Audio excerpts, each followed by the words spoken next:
Assalamualaikum warahmatullahi wabarakatuh. Perkenalkan, nama saya Susi Aklativa, NIM 8020190019. Di sini saya selaku moderator akan memperkenalkan anggota tim saya. Ada Friza Nuradinda dengan NIM 8020190085, kemudian Nurul Azizah dengan NIM 8020190279, dan terakhir Surya Maulana Saputra dengan NIM 8020190049. Di sini kami akan membahas malicious software atau malware. Yang selanjutnya akan dijelaskan oleh teman saya, Surya Maulana Saputra. Padanya saya persilahkan.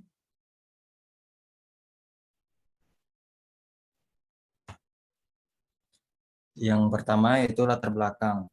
Software pada komputer dapat menjalankan perintah sehingga membantu pengguna dalam menyelesaikan pekerjaannya. Namun, tidak semua software dapat membantu dan memudahkan manusia dalam melakukan pekerjaannya. Ada pula jenis software yang diciptakan untuk melakukan perusakan atau tindak kejahatan yang dapat merugikan orang lain. Software tersebut dikategorikan sebagai malicious software atau yang biasa disebut malware. Dan rumusan masalah pada presentasi ini yaitu yang pertama, apakah yang dimaksud dengan malicious software dan bagaimana sejarahnya. Yang kedua, apa saja jenis-jenis dari malicious software. Yang ketiga, bagaimana upaya untuk mencegah infeksi malicious software ini. Dan yang terakhir, bagaimana kasus serangan malicious software.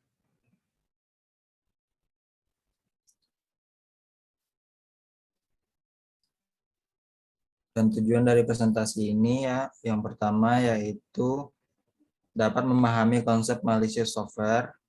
Yang kedua, memahami jenis-jenis dari malicious software. Yang ketiga, mengetahui upaya untuk mencegah infeksi malicious software. Kemudian mengetahui kasus-kasus serangan dari malicious software. Dan yang kelima, memberi informasi terkait kejahatan teknologi informasi.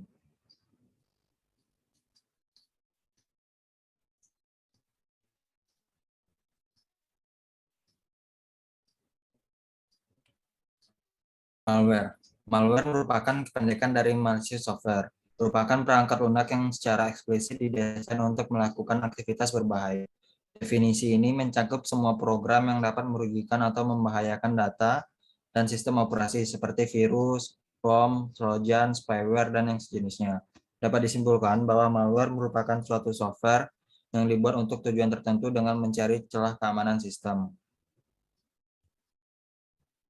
Selanjutnya, sejarah akan dibahas oleh Nurul Azizah.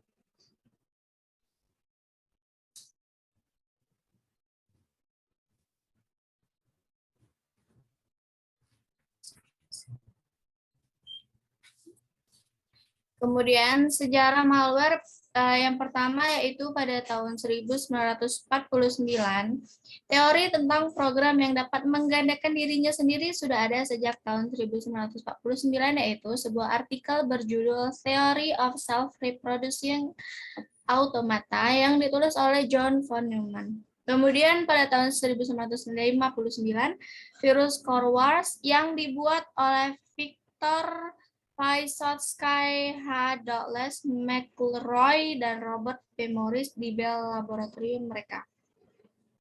Kemudian pada tahun 1970-an, hasil penelitian ada yang menyebutkan pada awal tahun 1970-an, malware telah ditemukan. Creeper merupakan contoh malware yang ditemukan pada tahun 1970-an awal di jaringan komputer ARPANET milik ARPA.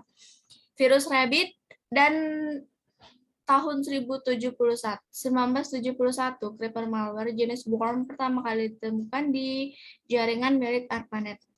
Kemudian pada 1981, virus komputer pertama kali yang menyerang sistem operasi Apple II muncul dan menyebar melalui program-program game komputer bajakan di Texas. Lalu 1986, virus pada platform MS-DOS milik perusahaan Microsoft yang bernama Brain-A. Malware ini dibuat di Pakistan oleh dua bersaudara, Basit dan Amjad.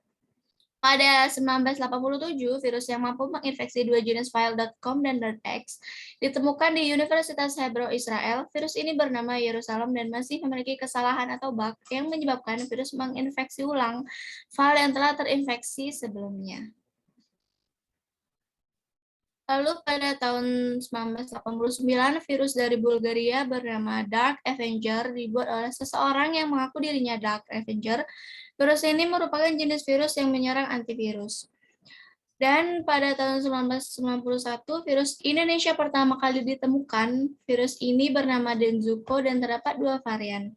Virus ini dibuat oleh Denny Yanuar Ramadhani dari Bandung, Indonesia.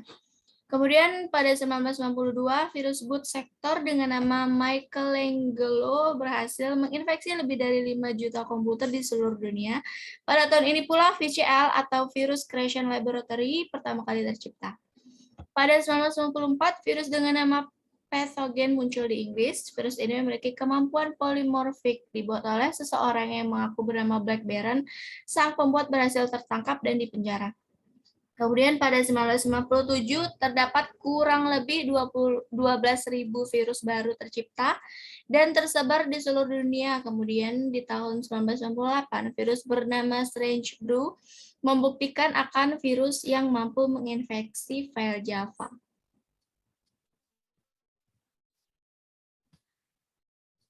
Lalu 1999 virus makro dengan nama W197M atau Melissa hadir. Virus ini mampu menyebarkan dirinya melalui pesan elektronik atau email dan berhasil menginfeksi kurang lebih 1 juta komputer di seluruh dunia. Pada tahun 2000, virus I love you atau love bug yang mirip dengan virus Melissa menyebar lewat email dan memiliki aksi menghapus beberapa file multimedia seperti MP3, MP2, dan lain-lain. Lalu pada 2003, worm dengan nama Slammer tercipta dan berhasil menginfeksi tidak kurang dari 75.000 komputer di seluruh dunia dalam waktu 10 menit setelah tercipta. Worm ini memiliki kecepatan reproduksi dan penyebaran tercepat, yaitu 8,5 detik per worm. Lalu pada 2004, worm dengan nama MyDome merajai pervirusan dunia dengan tingkat infeksi yang tinggi dan menguasai 30% bandwidth yang digunakan internauts atau pengguna internet di seluruh dunia. Worm yang menyandang rating high risk dari beberapa vendor antivirus ini memiliki daya hancur yang lebih hebat dari Wormsobic dan Welsia. Lalu pada 2013, Indonesia Computer Emergency Response Team menemukan 3 jenis malware yang ditanamkan di jaringan protokol internet dan telah menyerang 70.000 PC di seluruh Indonesia. Malware dari jenis Drone Cellity 2 dan Configure.c ini berpotensi melakukan serangan DDoS atau Distributed Denial of Service maupun aktivitas lainnya, termasuk cybercrime.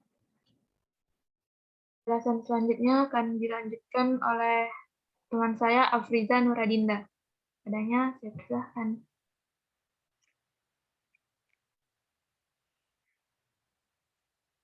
Baiklah, selanjutnya jenis malware. Yang pertama, virus. Virus merupakan program komputer yang bersifat malisius atau memiliki tujuan merugikan maupun bersifat mengganggu pengguna sistem yang dapat menginfeksi. Yang kedua, ransomware. Malware yang dirancang untuk mencegah akses terhadap sistem. Yang ketiga, worm. Program yang dibangun dengan algoritma tertentu sehingga yang bersangkutan mampu untuk mereplikasikan dirinya sendiri. Yang keempat, Trojan. Program malisius yang dimasukkan ke dalam sistem melalui sebuah program atau aktivitas yang legal.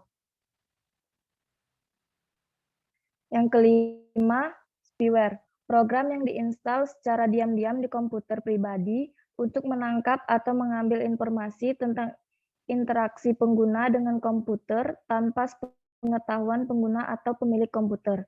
Yang keenam, rootkit.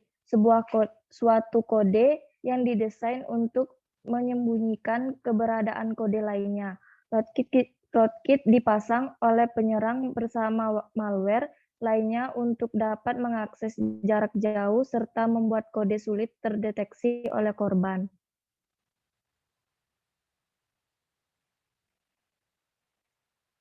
Kemudian pencegahan terhadap malware. Yang pertama, memasang program keamanan seperti antivirus, anti-rootkit, malware removal, dan lain-lain. Sangatlah penting untuk menghindari komputer terserang oleh serangan malware yang jahat.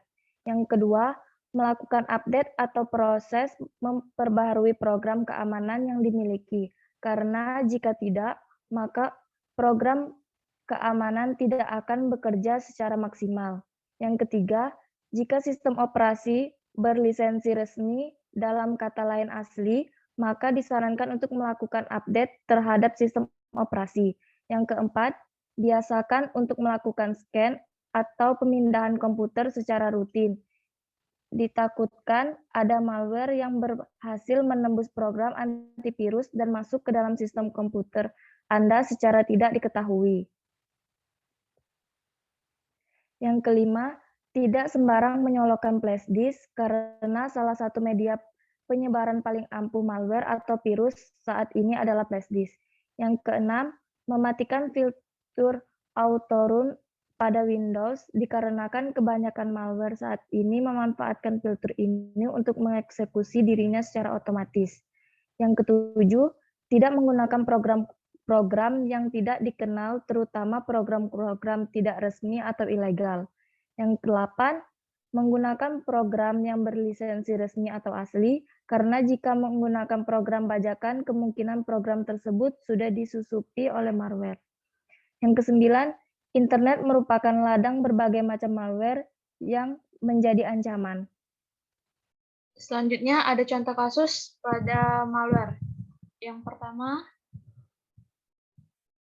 itu ada WannaCry. Spyware bernama WannaCry pada tahun 2017 menyerang rumah sakit dan pabrik di seluruh dunia. Serangan WannaCry juga sangat masif. Pada 4 hari penyebaran, serangan WannaCry telah melumpuhkan lebih dari 200.000 komputer dari 150 negara dengan total kerugian mencapai 4,8 miliar atau 112,9 miliar. Contoh kasus yang kedua, Rotten Size, ditemukan oleh peneliti keamanan dari Checkpoint Mobile Security pada tahun 2018. Malware ini menginfeksi hampir 5 juta smartphone dari beberapa merek terkenal.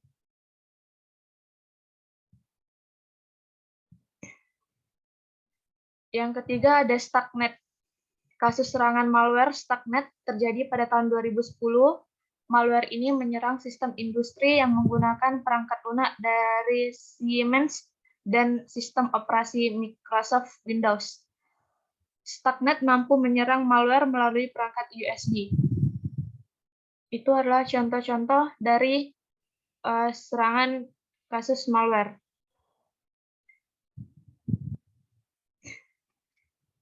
Selanjutnya akan saya simpulkan pembahasan materi kita hari ini. Malware singkatan dari malicious software, yang berarti perangkat lunak yang mencurigakan, adalah program komputer yang diciptakan dengan maksud dan tujuan tertentu dari penciptanya.